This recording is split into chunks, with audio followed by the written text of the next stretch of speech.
తెలుగు రాష్ట్రాల్లో వరి వివిధ దశల్లో ఉంది. ప్రస్తుతం తెలంగాణలో పిలక దశ నుంచి కంకి ఏర్పడే దశ వరకు ఉంది. ఆంధ్రప్రదేశ్లో అక్కడక్కడ ఇంకా నాట్లు వేస్తూనే ఉన్నారు. అయితే యాసంగిలో చాలా వరకు వరి పంటను కాండం తొలచు పురుగు ఆశించి తీవ్రంగా నష్టపరుస్తుంది. దీని నివారణకు సమగ్ర సస్యరక్షణ చర్యల గురించి రైతులకు తెలియజేస్తున్నారు పాలెం ప్రాంతీయ వ్యవసాయ పరిశోధనా స్థానం శాస్త్రవేత్త శంకర్.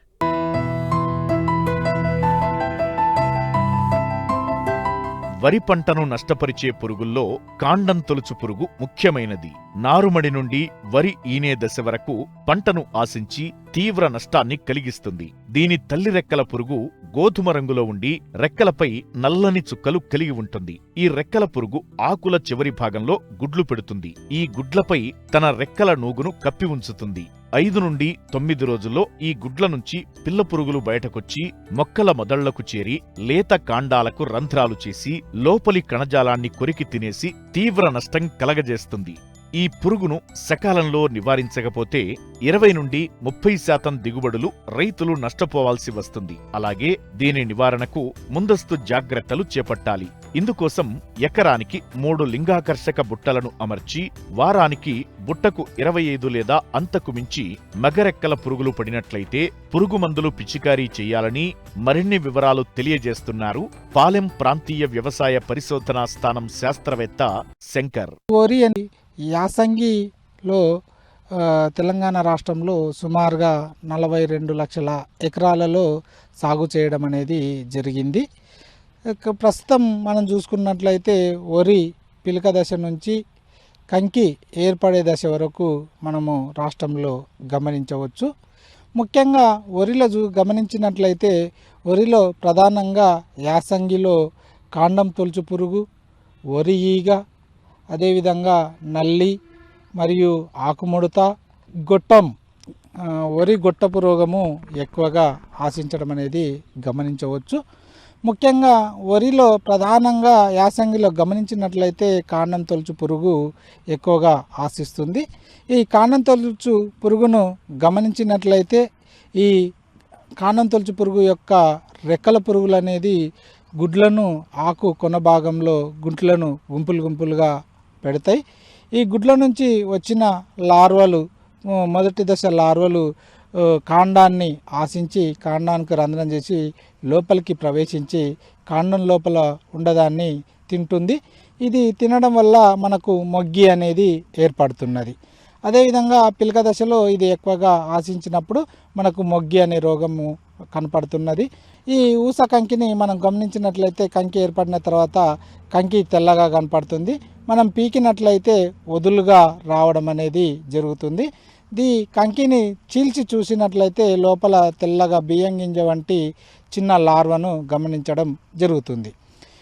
దీనికి నివారణ చర్యలను గమనించినట్లయితే ఈ తల్లి రెక్కల పురుగు ఒక స్క్వేర్ మీటర్కు ఒక తల్లి రెక్కల పురుగును గమనించిన వెంటనే లేదా ఒక గుడ్ల సముదాయాన్ని గమనించిన వెంటనే లేదా 10% పిలక 10% మొగ్గి కానీ అదేవిధంగా ఊస కంకి కానీ ఒక స్క్వేర్ మీటర్కు గమనించినప్పుడు వెంటనే సస్యరక్షణ చర్యలు అనేది చేపట్టాలి.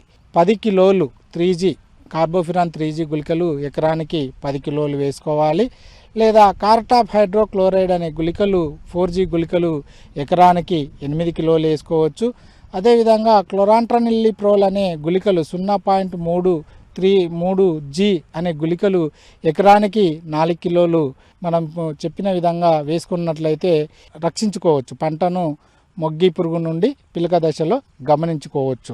అదేవిధంగా మనకు కంకి ఏర్పడిన తర్వాత మనము ఈ పురుగును గమనించినట్లయితే తెల్ల కంకి అనేది ఏర్పడడం జరుగుతుంది.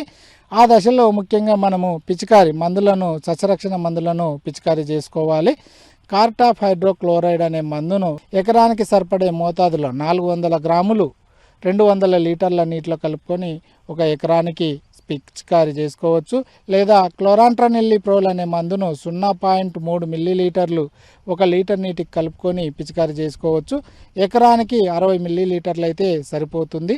కార్టాప్ హైడ్రోక్లోరైడ్ 75G అనే మందును 1 గ్రాము 1 లీటర్ నీటిలో కలుపుకొని కూడా మనము ఈ మందులను పిచికారీ చేసుకున్నట్లయితే వరిలో కాండం తొలచు పురుగును సమర్థవంతంగా నివారించుకొని అధిక ఆదాయాన్ని మనము సాధించవచ్చు.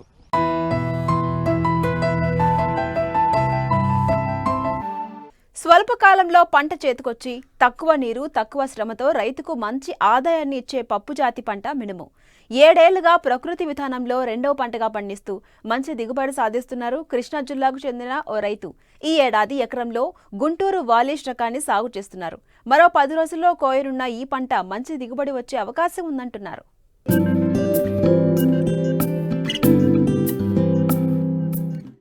ఇదిగో ఇక్కడ వరి మాగాణుల్లో పెరిగిన ఈ మినుము పంటను చూడండి. ఈ రకం గుంటూరు వాలిష్. ఒక్కో మొక్కకు 70 నుండి 80 కాయలున్నాయి.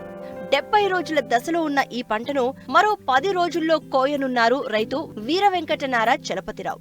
కృష్ణా జిల్లా గుడివాడ మండలం పెద ఎణుకుపాక గ్రామానికి చెందిన ఈయన ఖరీఫ్లో వరి సాగు చేస్తూ రబీలో మినుమును సాగు చేస్తూ ఉంటారు. అయితే సొంత ఇంటి అవసరాల కోసం ఎకరంలో 7 ఏళ్లుగా ప్రకృతి విధానంలోనే పంటలు పండిస్తున్నారు.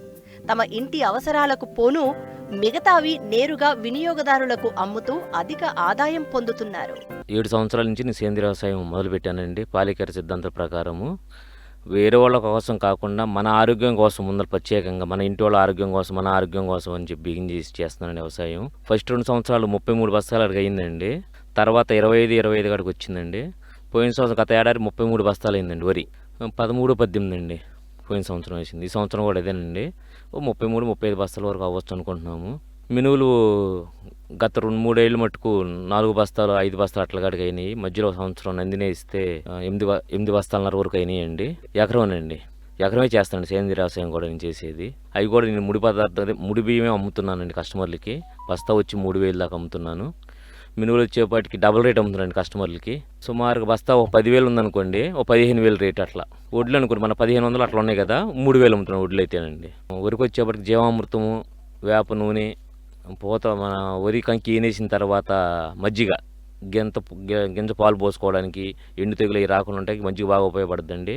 పాలు పోసుకుంటే కూడా ఉపయోగపడుతుంది మజ్జిగ, పుల్ల మజ్జిగ అండి. మినువులకు వచ్చేపాటికి స్టార్టింగ్లో జీవామృతము కలిపింది కొత్త స్ప్రేయింగ్ చేస్తామండి. తర్వాత నూనెలు చేస్తామండి, కోడిగుడ్లు నూనెలు దఫాలుగా.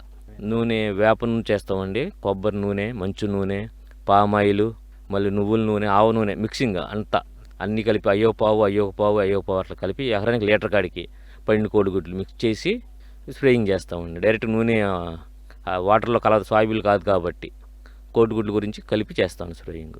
మన నేచర్లో దొరికే ఆకులు ఉన్నాయి కదండి, రావాకు, నేరేడాకు, సపోటా ఆకు, జామ ఆకు, ప్లస్ రావి ఆకు, ఆముదమాకు, జిల్లేడాకులు, వేపాకు మిక్సింగ్ చేసి కచ్చగా నరికి డ్రమ్ములు వేసి ఆవు మూత్రం వేసి ఆవు పేడేసి ఊరబెడతామండి 1 వీక్.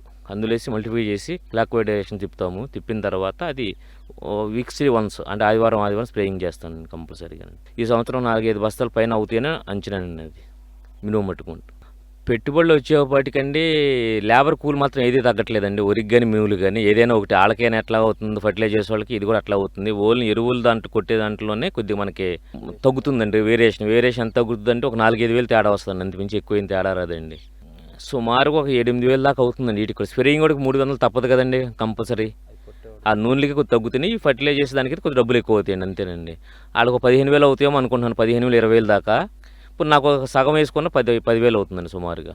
ఇలా చేసుకోవడం వల్ల రైతుకి కొద్దిగా లాభసాటి తక్కువ కనబడవచ్చు, కానీ ఓవరాల్గా నాకైతే కనుక మన కస్టమర్ బేస్ చేసుకుంటే కనుక లాభం మాత్రం ఎక్కువ వస్తుంది. వీళ్ళకి వచ్చే దాని మీద లెక్కేసుకుంటే నాకు 50-60 వేలు అదనంగానే మిగులుతున్నాయండి. హైదరాబాదు, వైజాగ్, విజయవాడ ట్రాన్స్పోర్ట్ వెళ్తూ ఉంటాయి 50 కేజీలు అండి. 30 బస్తాలు అనుకోండి, 33 90,000 అండి. పోనీ 50,000 ఖర్చులు తీసినా 40,000 మిగులుతున్నాయండి. సపోజ్ 6 బస్తాలు అయినవి అనుకుందాము, 6 బస్తాలు 60,000, 30,000 ఖర్చులు తీసేసిన 30,000 మిగులుతాయండి. 30 అవి ఒక 40 అండి, 70,000 ఈజీగా. 75,000 అనుకుని 60,000 కంపల్సరీ మిగులుతాయండి ఎట్టి పరిస్థితుల్లో. సుమారుగా ఇప్పుడు సేంద్రియ వ్యవసాయం చేస్తున్న మినువులకి గుంటూరు పాలిష్ అండి ఇది. సుమారుగా చెట్టుకొచ్చి ఒక 70-80 కాయలు దాకా ఉంది దగ్గర అండి. సుమారుగా 7-8 క్వింటాలు అంటున్నారు, కానీ నేను మాత్రం 6 క్వింటాల వరకు లెక్కేసుకుంటున్నానండి కంపల్సరీగా. గ్రోత్ కూడా బాగుందండి. ఎట్టి పరిస్థితుల్లో 6 బస్తాలు తక్కువ అనుకుంటున్నాం మేము ఎట్టి మటుకు. సేంద్రియ వ్యవసాయం వచ్చిన ఈల్డింగ్ కానీ గ్రోత్ కానీ మళ్ళీ మన ఫుడ్ యొక్క క్వాలిటీ చాలా బాగుంటుందండి. ఇది తిని చూస్తే కానీ తెలియదండి అవి రైతులు. అవి వాడిన తర్వాత ఏముంది, మనం అందులో ఫ్రై కలుపుకుని తినట్టు ఉంటుంది. ఇది కాదు, అట్లా కాదండి, ఇది చాలా బాగుంటుంది. తీసుకొచ్చి మనం తెచ్చుకున్న కషాయం కానీ అది కానీ ఇది కానీ అందులో డ్రమ్లో పోసేస్తాం. పోసిన తర్వాత క్లాక్ వైజ్ డైరెక్షన్ తిప్పిన తర్వాత వడగట్టుకుని స్ప్రేయింగ్ చేస్తామండి. మొత్తం 70 రోజులు అయింది వాళ్ళకి పంట కాలం. ఇంక 10 రోజుల వరకు ఆగొచ్చండి కంపల్సరీగా. అంతే. ఇత్తనాలు కూడా లెక్కేయాలని ఓన్లీ స్ప్రేయింగ్ వరకు ఇత్తనాల వరకు లెక్కేసాం అనుకోండి. ఇత్తనాలు కూడా లెక్కేస్తే ఒక 25,000 అయినట్టు లెక్కే కదండి. 10,000 అయితే ఇంకో 2,000 మళ్ళీ మిషన్ చేయాలి కదండి. మనం పీకినందుకు ఒక 7,000 అవుతుంది, ఇంకో 10,000 ఖర్చు అవుతుంది. సుమారుగా 20,000-25,000 వరకు ఎకరానికి ఖర్చు అవుతుందండి కంపల్సరీగా. అందుకని 6 బస్తాలు లెక్కేస్తే 10,000 చొప్పున లెక్కేసుకున్నాం మనం. 60,000 వస్తాయి. 60,000 30,000 ఖర్చులు పోయి 30,000 కంపల్సరీ మిగులుతాయి.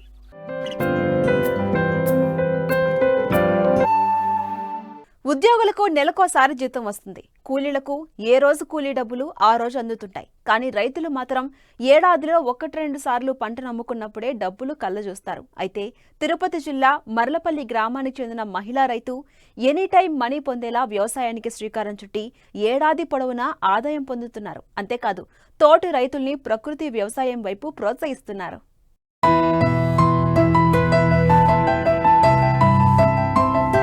రసాయనిక ఎరువులు, పురుగు మందులను వాడకుండా సాగుతున్న ప్రకృతి వ్యవసాయం తెలుగు రాష్ట్రాల్లో సామాజిక ఉద్యమంలా మారుతోంది. ఇందులో భాగంగానే తిరుపతి జిల్లా నాయుడుపేట మండలం మర్లపల్లి గ్రామానికి చెందిన మహిళా రైతు రమణమ్మ వ్యవసాయంలో ఆదర్శ విధానాలు పాటిస్తున్నారు. ఏడాదంతా ఆదాయం వచ్చేలా బహుళ పంటలు పండిస్తున్నారు. పూర్తిగా సహజ సిద్ధమైన పద్ధతులు పాటిస్తున్నారు. తోటి రైతులను ప్రకృతి వ్యవసాయం వైపు ప్రోత్సహిస్తున్నారు.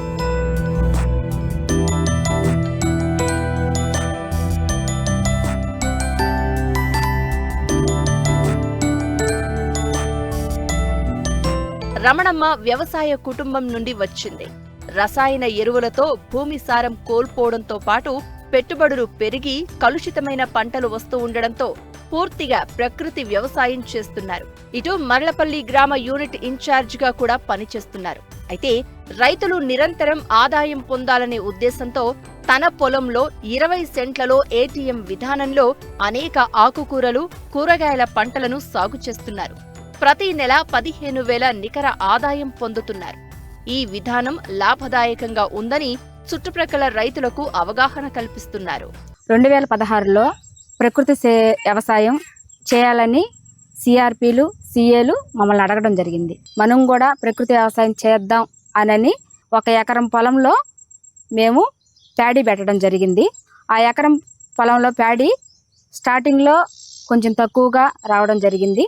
తర్వాత ఒక 2-3 సంవత్సరాలకి ఇప్పుడు మేము ఈ ప్రకృతి వ్యవసాయం చేసి 7 సంవత్సరాలు. ఈ 7 సంవత్సరాల్లో ఒక 3 సంవత్సరాలు తక్కువగానే రావడం జరిగింది.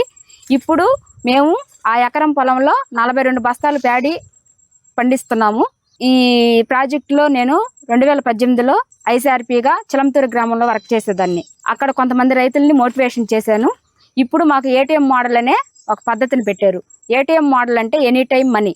ఒక రైతుకి ఇంటికి సరిపడా ఆహార పదార్థాలను సేకరించేదానికి ఈ ఏటీఎం మోడల్ అనే పద్ధతిని మాకు పెట్టడం జరిగింది.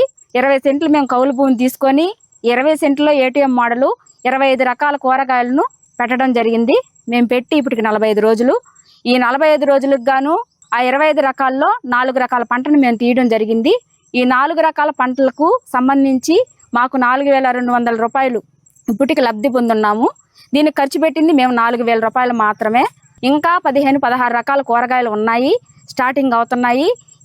వీటిలో ఇంకా 15,000 రూపాయలు మేము లబ్ధి పొందుతామని మేము ఆశిస్తున్నాము. ఆకుకూరలు చిర్రాకు, తోటకూర, పాలకూర, ఎర్రగోంగూర, తెల్లగోంగూర, కాయగూరలు మిరప, వంగ, టమోటా, గడ్డజాతి, ఎర్రగడ్డ, ముల్లంగి, అల్లం, తీగజాతి, సొర, బీర, కాకర, బోర్డర్ క్రాప్ మొక్కజొన్న, ఆకర్షణ పంట బంతి. ఈ విధంగా మేము 25 రకాల కూరగాయలు పెట్టడం జరిగింది. ఈ 25 రకాల కూరగాయల్లో మేము ప్రతినిత్యం రోజు ఏదో ఒక పంటను అమ్ముకోవడం జరుగుతుంది. ఈ భూమిని 20 సెంట్లు తీసుకున్న తర్వాత దుక్కి చేయాలి సార్. మొదటి దుక్కి చేసిన తర్వాత కలుపు అదంతా నివారణ అవుతుంది. తరువాత ఒక 4-5 రోజుల తర్వాత ఎండిన తర్వాత రెండో దుక్కి చేసి రెండో దుక్కిలో ఘనజీవామృతాన్ని 200 కేజీలు భూసారం పెంచడానికి అంటే భూమి సత్తువ కోసం దుక్కిలో వేయడం జరిగింది. అదే విధంగా విత్తనాలు వేసేటప్పుడు దీనికి తెగుళ్లు సోకకుండా అంటే 40 రోజులు దీనికి అమ్మిడికి తెగుళ్లు రాకుండా బేజామృతంతో విత్తన శుద్ధి చేసి విత్తనాలు నాటడం జరిగింది. ఇప్పటికి మేము 45 రోజులు అయితే సార్ 45 రోజుల్లో కొంచెం ఆకుమచ్చ తెగులు పడింది. దానికి పుల్లటి మజ్జిగ అనేది స్ప్రే చేసాము. మధ్యలో 4 రోజులకు ఒకసారి తెగులు రాకముందే అగ్నాస్త్రం 4 రోజులకు ఒకసారి స్ప్రే చేస్తున్నాము. బ్రహ్మాస్త్రము ఆల్రెడీ మాకు ముందుగానే చేసి పెట్టుకొని ఉన్నాము. నీమాస్త్రం కూడా మేము ముందుగానే ఒక 6 నెలలు నిలవ ఉండే కషాయాలన్నీ మేము చేసి పెట్టుకొని ఉన్నాము. ఈ విధంగా కషాయాల ద్వారానే ఈ పంటలు పండించి రైతులకి, మహిళలకు, విద్యావంతులకు అంగన్వాడీ స్కూళ్ళల్లో పంపిణీ చేయడం జరుగుతుంది.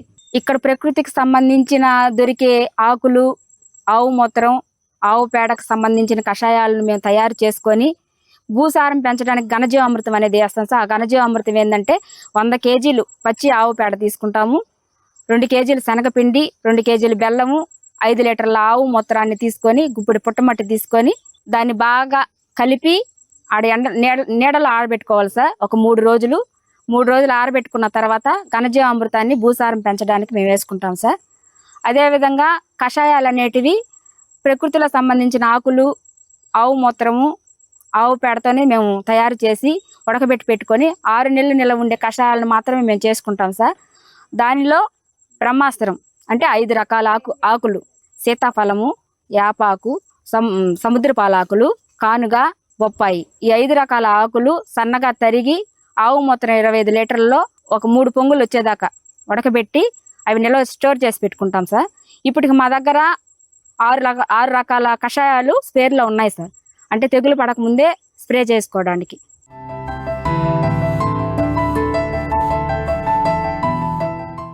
మాంసాహార ప్రియులు కొత్త రుచులను ఆస్వాదిస్తున్నారు. మటన్, చికెన్, చేపల స్థానంలో కౌజు పిట్టలు చేరుతున్నాయి. పోషకాలు పుష్కలంగా ఉండే కౌజు పిట్టల మాంసానికి మార్కెట్లో డిమాండ్ పెరిగింది. అందుకే చాలా మంది చిన్నకారు రైతులు, చదువుకున్న యువత కౌజు పిట్టల పెంపకం చేపడుతూ స్వయం ఉపాధి పొందుతున్నారు. ఈ కోవలోనే ఏలూరు జిల్లాకు చెందిన ఓ రైతు వ్యవసాయానికి అనుబంధంగా కౌజు పిల్ల పెంపకం చేపడుతూ అదనపు ఆదాయాన్ని పొందుతున్నారు.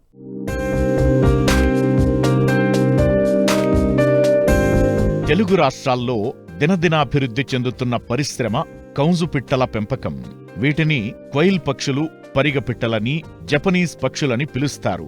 బ్రాయిలర్ కోళ్లతో పోలిస్తే ఒక కోడిని పెంచే స్థలంలో 8 నుండి 10 క్వైల్ పక్షులను పెంచవచ్చు.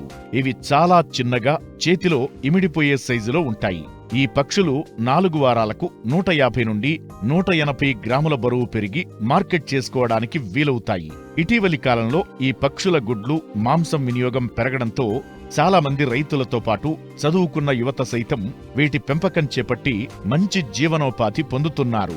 ఈ కోవలోనే ఏలూరు జిల్లా దెందులూరు మండలం రామారావు గూడెంకు చెందిన రైతు సత్యనారాయణ ప్రణాళికాబద్ధంగా కౌజు పిట్టల పెంపకం చేపట్టారు. ఒక్కో బ్యాచ్ను 40 రోజుల పాటు పెంచుతూ స్థానికంగా ఉన్న రెస్టారెంట్లు, ఫంక్షన్లకు ఆర్డర్లపై సప్లై చేస్తూ అదనపు ఆదాయం పొందుతున్నారు. నేను కౌజు పిట్టలు పెంచుతూ ఉంటానండి. మామూలు ఇంటి దగ్గర ఫారం పెట్టి కావాల్సిన రెస్టారెంట్లకు కానీ ఎవరైనా చేలు పర్సుపాసుకి ఎవరికి కావాల్సిన ఇస్తూ ఉంటామండి. పిట్ట 50-60 మధ్యలో ఇస్తూ ఉంటామండి. ఈ గుడ్లు కావాల్సిన ఇస్తూ ఉంటామండి. ఇంటి దగ్గర పెట్టుకుని మాకు ఇంటిబేటర్ ఉందండి, చేలు చేస్తున్నామండి కౌజు పిట్టలు. ఈ పుట్టు 17 రోజులకి పిల్ల అయిద్దండి ఆ ఇంటిబేటర్లో. ఆ పుట్టిన కాడి నుంచి 40 రోజులు 35 రోజుల్లో మేము పిట్ట 200 గ్రాములు వస్తాయండి. అప్పుడు 40 రోజులు 35 రోజుల మధ్యలో తీస్తూ ఉంటామండి. వీటిని కావాల్సిన వాళ్ళకి ఇస్తూ ఉంటామండి. పెంచడానికి బాయిలర్ పీడే మేపుతామండి. వీటికి బాయిలర్ పీడే మేపి 35 రోజుల తర్వాత తయారైద్దండి. అప్పుడు దాకా బాయిలర్ పీడ్ కంటిన్యూగా ఇస్తూ ఉంటామండి. కంటిన్యూగా అక్కడి నుంచి తయారైద్దండి. పిట్ట 200 గ్రాములు వస్తాయండి. అప్పటి నుంచి 180-200 గ్రాములు వచ్చాక బయటికి సేల్స్ పర్పస్కి ఇస్తూ ఉంటామండి. ఈ మన తోటల్లో వ్యవసాయాల పరిస్థితులు బాగోక ఇలాంటివి ఏమైనా పెట్టుకుంటే కొంచెం ఆదాయం వస్తే మన జీవనోపాధి వెళ్తుందని పెడతా ఉంటామండి. ఇంకా వీటిలో అంతంత మాత్రం అండి, మన జీవనోపాధికి నెలకు ఒక 5,000-10,000 వస్తుంటుందండి. అలా కాలక్షేపనండి. ఇంకా గుడ్లు మేమే పెట్టించుకుంటామండి, మేమే పిల్లలు చేయించుకుంటామండి. బయట కూడా ఇంటి బయటలో ఉన్న వాళ్ళు ఎవరైనా పిల్లలు అమ్ముతూ ఉంటారండి. 8 రూపాయలు 10 రూపాయలు అలా పిల్లలు అమ్ముతారండి. 7 రూపాయల కాడి నుంచి 10 రూపాయలు ఇబ్బంది పెట్టి అమ్ముతూ ఉంటారండి. కావాల్సిన వాళ్ళకి మేమే ఇస్తాం. ఎవరైనా కావాలంటే అక్కడ తెచ్చుకొని పెంచుకోవచ్చు అండి. అలాగా దీనికి పెద్ద ఖర్చు ఏమి ఉండదండి. ఒక ఈ పిల్లలు పెంచుకోవాలంటే ఒక 20,000 ఖర్చు పెడితే ఈ పిల్లలు అలాగ పెరుగుతాయండి. 20,000 25,000 ఖర్చు అయిద్దండి. ఒక పంటకు వచ్చి ఒక 5,000-10,000 లోపు మిగులుతూ ఉంటుందండి. మేత ఖర్చు వచ్చి పెట్టకొచ్చి 30 రూపాయలు ఖర్చు అయిద్దండి. 40 అంటే పెట్టగా 5 రూపాయలు 10 రూపాయల మధ్యలో మార్జిన్ మిగిలిద్దండి. అమ్ముకున్నది చేలను బట్టి ఉంటుందండి. అది ఒకసారి ఎక్కువ వెళ్తుంటుంది, ఒకసారి తక్కువ వెళ్తుంటుంది. అది మేత రేట్ అనేది కరెక్ట్గా చెప్పలేమండి. అప్ అండ్ డౌన్ మేత ఖర్చులను బట్టి రేటు పెరుగుతూ ఉంటుందండి, డౌన్ అవుతూ ఉంటుంది. ఒకసారి రేటు పెరిగితే ఒక 5 రూపాయలు మిగిలిద్దండి, 10 రూపాయలు మిగిలిద్ది, లేదా 5 రూపాయలు పెట్టకే 3 రూపాయలు 4 రూపాయలు మిగిలిద్దండి. ఈ పెట్టలు మేమితే 10,000 అలాగే 8,000 అలా మిగిలిద్దండి. నెలకు 4,000 పెట్టలు పెంచుకుంటే సేల్ చేసుకోగలిగితే ఒక 20,000, 30,000, 40,000 మధ్యలో వస్తుందండి. లేకపోతే ఒకసారి అయితే దానికి సరిపోద్దండి. అది కరెక్ట్గా ఎంత మిగిలిద్ది అనేది ఎవరో చెప్పేది కాదండి. దాని సీజన్ బట్టి మనం పిల్లలు వేసుకుని పెంచుకోవాలండి. క్రిస్మస్కి, జనవరి 1కి, మామూలుగా సంక్రాంతికి అలాంటప్పుడు చేలు ఎక్కువ ఉంటుందండి. అది చూసుకుని మనం చేలు చేసుకునే విధానం బట్టి మన పిల్లలు పెంచుకోవాలండి. ఎప్పుడు పడితే అప్పుడు పెంచేస్తే చేలు లేకపోతే వాటిని ఏం చేయాలో తెలియదు. వాటిని చేలు చేసుకోలేకపోతే లాస్ పోతామండి. జాగ్రత్తగా బూడింగ్లో మనం పెంచుకునే విధానం జాగ్రత్తగా ఉండకపోతే పోతాయండి. జాగ్రత్తగా పెంచుకోవడం తెలియాలండి. మనకు తెలియకపోతే బూడింగ్లో చేసే వాళ్ళ దగ్గరికి వెళ్ళి తెలుసుకుని చేసుకోవాలండి. షెడ్ కంపల్సరీగా ఎగిరిపోతాయండి. ఇవి బయటికి ఎగరకోకుండా చూసుకుని షెడ్గా కన్ఫైన్మెంట్ చూసుకుని పెట్టుకోవాలండి. ఈ కంపెనీ నుంచి తెస్తామండి. ఆ దానా కంపెనీ నుంచి తెచ్చుకుని కట్ట 2,500, 2,400 ఆ రేంజ్లో ఉంటుందండి. ఒక 50 కిలోల కట్ట అవి మేపుతామండి. దీని మేత పొద్దుట సాయంకాలం కంపల్సరీగా వేసుకోవాలండి. నీళ్ళ తొట్లు కూడా క్లీన్ చేసుకోవాలండి. పొద్దున సాయంకాలం క్లీన్ చేసుకుని ఆ నీళ్ళు, పాత నీళ్ళు తీసేసి కొత్త నీళ్ళు పోయాలండి. మేత పొద్దున సాయంకాలం పోయాలండి. షెడ్లు అయ్యాకండి షెడ్ని బట్టి, షెడ్ కెపాసిటీని బట్టి అండి. నాకైతే ఒక షెడ్కి వచ్చి ఈ కౌంచిపెట్టలు పెంచడానికి ఒక 2 లక్షలు అయినాయండి. షెడ్లకి 2 షెడ్లు వేసానండి. ఈ 2 సేల్ షెడ్లు 2 వేసాను. ఒక్కో షెడ్కి 50,000 అయిందండి. 2 షెడ్లకి 1,00,000 అయిందండి. దీనికి చుట్టూ మెస్స ఏర్పాటు చేసుకోవాలండి. మెస్స ఏర్పాటు చేసుకుని గాలి వెలుతురు కూడా రావాలండి, లేకపోతే పెరుగుదల ఉండదండి. గాలి వెలుతురు బట్టి కంపల్సరీగా మెస్స ఏర్పాటు చేసుకోవాలండి. అది డిసీజ్ ఏం కదంటే ఒకటి పొడుచుకుని ఏదైనా 1 పోతాయండి. పెద్దగా ఏం పోవండి హాస్పిటల్లో. 1 పోతే అది సాధ్యమేనండి. 1 అనేది 1, 2, 3 అనేది ఎప్పుడన్నా ఒకసారి పోతుంటాయి. అత్తమానం పోవం. అవి ఏం కాదండి, మనకి అవి పోనా లెక్క ఏం కాదండి. ఇక నాకు తెలిసి డిసీజులు ఏమి రాలేదండి. నేను పెట్టి 2 సంవత్సరాలు అవుతుందండి. డిసీజులు ఏమి రాలేదండి మనకి. ఎప్పుడన్నా ఏదన్నా 1, 2 పోతే దానికి ఏదైనా మందు మెడికల్ షాప్కి వెళ్ళి మనం తీసుకుని తెచ్చుకోవచ్చండి. 4 పారణ గుడ్లుగా ఉన్న ప్రోటీన్స్ కౌజు గుట్టుకుంటుందంటండి. అలాగ వాడుతూ ఉంటారండి. ప్రోటీన్స్ ఎక్కువ తింటూ ఉంటారండి. పనసలకు వాడుతూ ఉంటారు. మాలకు ఇళ్ళలో కొంతమంది షుగర్ పేషెంట్లు వాడుతూ ఉంటారండి గుడ్డు. నాటుకోడి పారణ కోడి గుడ్డు ఖరీదు దీనికి కూడా 4 రూపాయలు, 5 రూపాయలు గుడ్డు ఖరీదు ఉంటుందండి.